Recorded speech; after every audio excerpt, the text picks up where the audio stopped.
So what if you could build an AI that literally can't lie? Not because it's good, but because its very structure makes lying impossible. Welcome to The Explainer, where today we're diving into a really radical new idea about AI and truth. You know, we hear it all the time, right? The solution to building better AI seems so simple. Just more data. Feed the machine more text, more images, more code. The bigger the pile of information, the smarter the AI gets. That's the conventional wisdom. But what if that's not the whole story? What if someone designed a massive system of information with the explicit rule that AI can't learn from it? It sounds crazy, right? But that's exactly what we're looking at today, an idea that completely flips the script. It's about creating a system where lying isn't just difficult, it's structurally impossible. All right, so let's get into it. Our first section here really sets up the central puzzle of this whole thing. Okay, so check this out. It's called the ARTANI corpus. It's a massive library of text, but the white paper is super explicit about one thing. It is not training data. And that's the core mystery right there. Why would anyone go to all the trouble of building this huge, organized collection of information only to say, hey, AI, don't learn from this? What's the point? Well, to get to the bottom of that, we first have to talk about a huge problem in AI right now, something called hallucination. You've probably heard of it. It's basically when an AI model, with all the confidence in the world, just makes stuff up. It presents something false or nonsensical as if it were a solid fact. And this really is the central issue, the thing that's holding back a lot of today's most powerful AI systems. So, why do AIs even do this? Well, here's the kicker. Hallucination isn't really a bug. It's actually a side effect of how they're designed to learn in the first place. They're built to look for patterns, to generalize from examples, and to fill in the gaps with what seems most likely. They are, in essence, really sophisticated, creative guessers. The ARTANI white paper puts it perfectly. It says, hallucination arises when a system is allowed to interpolate or extrapolate within probabilistic uncertainty. I mean, that's a fancy way of saying the system is guessing, right?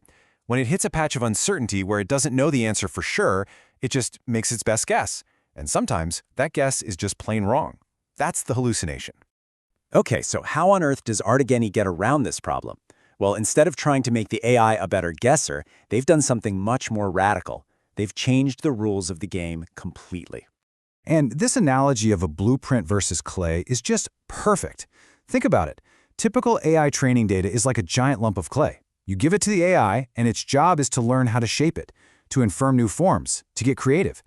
But the ARTANI corpus, it's not clay at all. It's a blueprint, a super detailed architectural plan where every single piece has a predefined spot.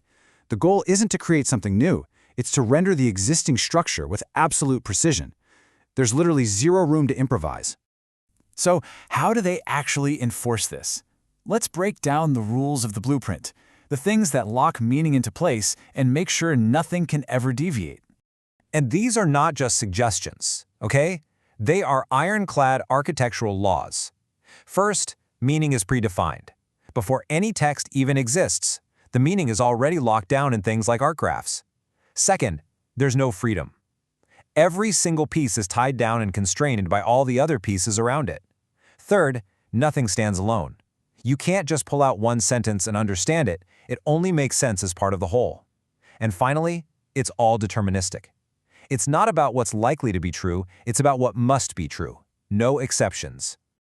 This chart really drives the point home. You see that shift from descriptive to prescriptive? That's everything. Most training data is descriptive. It describes how the world tends to be based on statistics.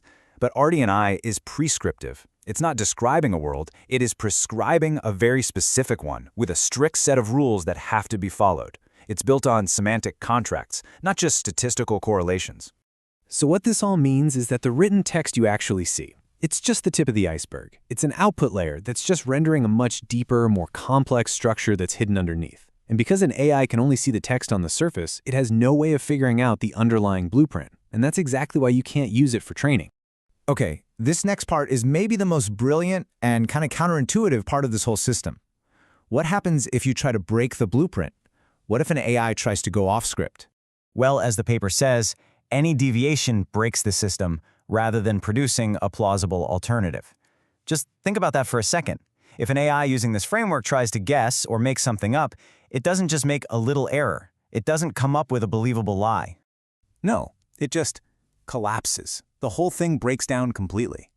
Instead of giving you a plausible but wrong answer, a hallucination, the system gives you absolutely nothing. And when you think about it, in any situation where trust is critical, getting a clear error message is way, way better than getting a confident lie. Failure actually becomes a feature, not a bug. Which brings us back to our original question, right? If you can't use this thing for training, then what's the point of this incredibly complex, incredibly rigid system? Well, its real purpose isn't to teach an AI how to be creative. Its purpose is to be a reference, a benchmark. It's a perfect, coherence-locked system designed to show what it looks like when fabrication is literally impossible. It's a model for how you could build other systems where every single piece of information is verifiable and locked in place.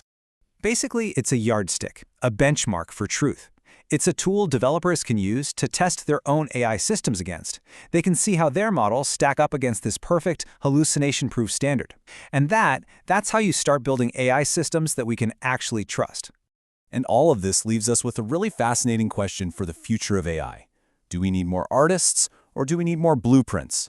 Do we want the creative, unpredictable potential of the clay, even if it means we get falsehoods? Or do we need the rigid, reliable truth of the blueprint, even if it limits creativity? The future is probably a mix of both, but understanding that this blueprint even exists, well, that's a huge step in the right direction.